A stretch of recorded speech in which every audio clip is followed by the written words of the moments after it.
Baruch Hashem, le 8e chapitre de la Megillat Esther, Aman s'est fait pendre, Aman est pendu, Aman n'est plus, et Baruch Hashem, la victoire est palpable au sein des Béné Israël.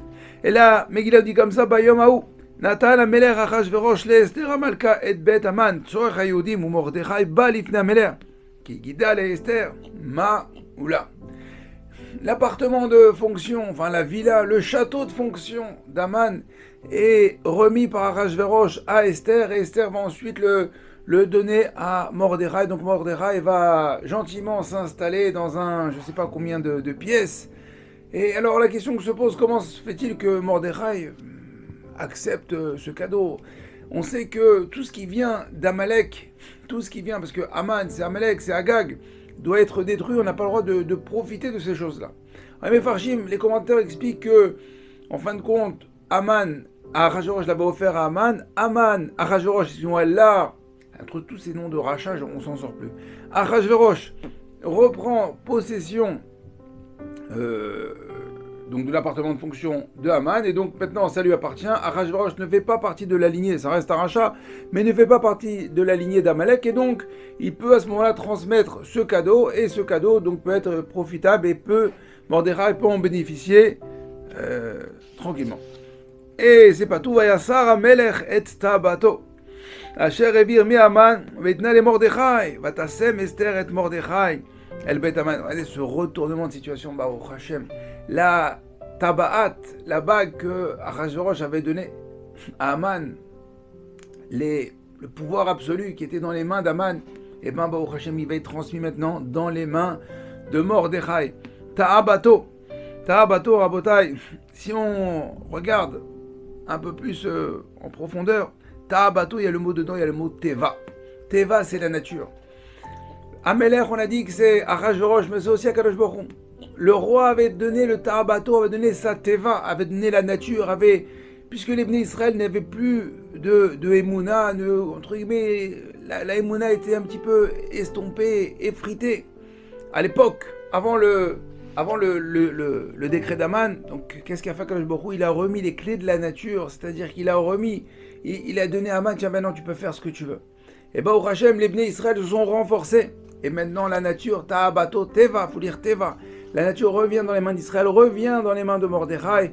Et Baruch Hashem, donc, il faut être Ma'amin Rabota, il faut se renforcer dans la Mouna. Dès qu'on n'a plus d'Emouna, et ben l'ennemi peut reprendre les clés de la, entre guillemets. Kadosh Baruch Hu va lui donner le reshoot, la permission de faire plus ou moins ce qu'il veut. Donc on doit absolument se renforcer. Mais là, donc maintenant les clés reviennent dans les mains de Mordechai. Mordechai, allez, pouvoir absolu devient vice-roi. Vice-roi. Il était à rien, il était complètement en dehors du palais, et maintenant il devient vice-roi, du jour au lendemain. Vatosef Esther ve'tedaber lifnei Amelech, vatipol lifnei raglav vetvarer, vetvarer ve'tchanen, lo ve'lavir et rat Aman, agagi vet marshavato ve'choulé ve'choulé. Maintenant Esther va voir le roi, elle a dit, j'ai encore une demande, mon cher roi, à te faire.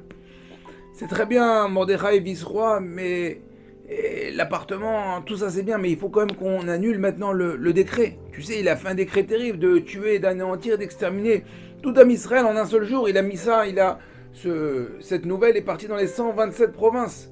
Tu as envoyé des messagers, il faut maintenant annuler. Donc tu vas rédiger une lettre en ton nom pour pouvoir annuler ce décret. ויושט המלך לאסתר את שרביט הזהב, ותקם אסתר ותעמוד לפני המלך, ותאמר, אם על המלך טוב ואם מצאתי חן לפניו, וכאשר עדת לפני המלך וטובת אני בעיניו יכתב, להשיב את ספרים. Voilà. Marchevet Aman ben Amata. Donc là, Esther lui demande donc d'écrire justement cette missive, cette lettre pour pouvoir annuler le décret d'Aman. ויאמר המלך אחשוורוש לאסתר המלכה, למרדכי יהודי, הנה Beit Aman atati l'Esther. C'est bon, je t'ai déjà donné la maison. Comme je t'ai déjà donné la maison, et je t'ai donné les pouvoirs, et je t'ai tout donné, bah tu sais quoi? Bon, Aman il est plus là, on l'a pendu. Alors vatem katvu ala Yehudim, katov be'enechem, beshem ameler, v'chitmu betabat hamelech, ki katav asher nichtav beshem hamelech, v'nachtom betabat hamelech, en le'ashiv. C'est quoi Esther? Regarde, de toute façon maintenant, Mordechai il a le plein pouvoir. Que Mordechai et toi écrivez une lettre au nom du roi, vous avez la tabat, vous avez le sceau du roi, signez et envoyez, faites comme bon vous semble. Donc là ils vont écrire une lettre, dire que en fin de compte que tout ce qu'il a dit Aman avant c'est caduc, c'était un traître. Ils vont bien descendre à Aman, ils vont remonter le niveau des Bnei Israël et ils vont dire qu'à cette date-là, donc le 13 Adar, où c'était prévu d'avoir la main sur tout juif, donc le tuer, l'anéantir, l'exterminer, de faire tout ce que vous voulez en un seul jour, ben maintenant c'est le contraire, les juifs vont pouvoir se défendre. Vaïkrou, c'est vrai Améler, donc ils ont appelé donc les scribes du roi. Donc on est au mois de Sivan, on est le 23 Sivan exactement. Donc pourquoi ils ont dû attendre autant de temps, puisque le retournement de situation s'est passé le 15-16 Nissan, et donc on va attendre encore plus d'un mois pour pouvoir écrire de nouvelles lettres et pouvoir les envoyer. Alors on explique qu'il fallait le temps que tous les premiers émissaires, les premiers messagers qui sont partis envoyer le premier message reviennent, pour pas qu'ils se croisent ou pour pas qu'ils arrivent en même temps. Et les gens vont dire mais c'est quoi ça, c'est un canular, on nous envoie un truc comme ça, ils vont dire la deuxième lettre c'est un coup botté des juifs, non, donc ils vont digérer la première lettre et on va réenvoyer après ça donc des nouveaux messagers, ils vont comprendre que c'est bien une annulation de la première lettre. Et donc à ce moment-là, Mordechai va envoyer là-bas des comment ça s'appelle, c'est pas des chevaux, la Gemara dit là-bas, c'est des espèces de chameaux à 8 pattes, d'accord, qui vont très très très vite. Parce qu'il fallait quand même, attendre que les messagers arrivent, mais il fallait quand même faire assez vite, parce que malheureusement dans les provinces qui étaient loin de Shushan, il y avait déjà des Marmirim, des Goïm Marmirim qui commençaient déjà le travail avant la date prévue, donc il y avait déjà une certaine oppression dans des contrées, dans des campagnes, où les Goïm commençaient déjà à oppresser les Juifs, donc il fallait absolument que le message arrive en temps et heure pour que les Juifs puissent se défendre. Vertom et Shomameler Achashverosh, Vertom Betabat Ameler, donc voilà, et donc ils écrivent ici nom du roi, Vaishlach Sefarim Beyad Aratzim, Basusim Rocher Arechev, Aresh Taranim, Bene Aramachim. Donc justement, c'est chameaux qui vont à toute vitesse. Asher Natan Amelech le Yehudim, Asher Bechol Ir Veir le Ikael, Vela Amod al Nafsham, que dans toute ville les Juifs pourront se rassembler et se défendre leur vie. La Hashmid Velarog Velabed et Kol Chel Amubedina Otsarim, ils ont le droit de tuer, d'anéantir, d'exterminer tout celui qui oserait laver la main sur un Juif. Une loi incroyable. Et Immedina Matzarimotam Ta Venashim Ushlal Lavuz. Donc tout celui qui veut, d'accord, ils pourront le faire, mais simplement dans les dits, on n'a pas le droit de prendre le butin. Et on verra pourquoi après, on verra dans le prochain chapitre ce détail que les trésors et le matériel de la population ne devraient pas être prendre, et là on parle juste de défendre. Il devait juste défendre. Tout celui qui ose la main sur le Ham Israël, on pourra le tuer. Beyom Echad, en un seul jour, ou Bemedinot Amelech Achashverosh, Bishlosha Asar la Chodesh Ne Asar ou Chodesh Adar. Donc le 13 Adar de cette année-là, les Juifs pourront se défendre de manière légitime défense, quoi. On nous tire dessus, et on peut tuer. C'est pas nouveau. On peut transmettre cette Megillat Esther à l'ONU pour comprendre un petit peu les règles de la guerre. Patsegan akatav leinaten dat ubechol medina ubina galuy lechol amim veliyot ayudim atidim leyom hazeh leinakem meyovehem. C'est-à-dire que maintenant les peuples ont commencé à prendre conscience et à prendre connaissance de l'édit qui a été fait du roi, que les Juifs maintenant pourront faire ce qu'ils voudront le 13 Adar. Et là, ils ont commencé un petit peu à avoir peur. Donc, et de la même façon, les Juifs ont entendu ça, donc ils ont repris vie, ils ont repris la Simra, et ça ils ont eu de l'assurance, ils ont compris que combien il fallait écouter les Chachamim, combien l'impact de la Tfila, l'impact de la Teshuvah, l'impact du jeûne, comment Kadosh Baruch Hu les a sauvés, mamash, in extremis. Aratzim rocheve arechesh. Yatsum mevoalim udruvim, donc ils sont partis donc à toute vitesse, Et une fois que donc les messages ont été publiés dans les 127 provinces, ou Mordechai yatsa, milifnei hamelech, belevush malchut, cheled vachur. Ce verset, c'est un des 4 versets, le dernier verset qui est chanté et qui est lu par toute l'assemblée, un message de la Géoula, et Mordechai a retiré ses vêtements de deuil, son cilice, sa cendre, et maintenant il va être recouvert du vêtement royal. Il va être habillé comme un roi, avec la couronne, des vêtements en or, des chaînes, quelque chose d'extraordinaire. On voit de la rabotaille que tout celui qui est Mishtatef Tsar, c'est-à-dire qui prend sur lui le Tsar, qui prend la douleur de Am Israël, qui prend la douleur de l'exil, qui prend la douleur, qui prend la douleur, qui est avec lui, eh ben, il sera récompensé. Il sera récompensé. Mais si il arrive que bah, c'est fini, on a gagné, bah, je viens avec vous. Dis-moi, Coco, où tu étais tout ce temps-là? On voit ça dans les halachot du deuil du Beth Amikdash. Il écrit que tout celui qui prend le deuil de Yerushalayim sera zoché, aura le mérite de voir aussi la reconstruction et la simcha de Yerushalayim. Mais celui qui ne fait pas attention, il y a des règles de deuil qu'on doit. Il y a des règles qui se font tout au long de l'année, Tikkun Chatzot, et d'autres choses, un comportement spécial arrivé quand on arrive au Kotel à Yerushalayim, ou bien les lois de Tisha B'Av, 17 Tammuz. Celui qui dit, bon, c'est pas grave, on parle d'une maison qui a été détruite il y a 2000 ans, Rabotai, dans quelques temps, 3e Beit Hamikdash, il va arriver, on dit, c'est bon, toi tu passes, toi j'ai vu que tu as pleuré, toi tu passes, où tu étais toi, Neuf-Av, parce que cette année Neuf-Av c'était le 15 août, c'était au mois d'août, donc bon, cette année on l'a pas fait, c'est au mois d'août. Quand ça tombe en juillet, on peut le faire. Donc il n'y a pas. Mordechai, d'accord, il a donné sa femme, il a donné sa vie, il a jeûné, il a prié, il est établi avec des silices. Makadosh Baruch Hu, il a récompensé. Et cette récompense-là, elle était déjà